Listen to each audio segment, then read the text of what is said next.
तर पुण्यातील आयटीच्या एका खासगी क्लासेसकडनं विद्यार्थ्यांची फसवणूक करण्यात आली। प्लेसमेंटच्या नावाखाली पैसे उकळून या विद्यार्थ्यांना खोट्या आश्वासनांना त्यांच्या जाळ्यात अडकवलं जात आहे। संपूर्ण प्रकार उघडकीस आल्यानंतर 2 दिवसांपूर्वी अचानक 2 दिवस क्लासेस बंद ठेवण्यात आलेत आणि आता पळ काढणार असल्याचा संशय विद्यार्थ्यांनी व्यक्त केला।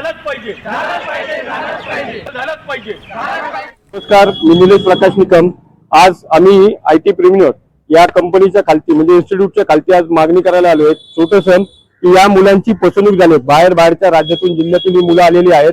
त्या मुलांना आयटी कंपनीचं एक सेशन घेऊन एक इन्स्टिट्यूटचा कोर्स करून त्याच्यावरती यांना 1.5-2 लाख रुपये भरून घेऊन यांना 5-6 लाख रुपये नोकरीला लावेल असं आश्वासन यांनी दिलं आहे। पण वास्तविक पाहता असं काही झालं नाही।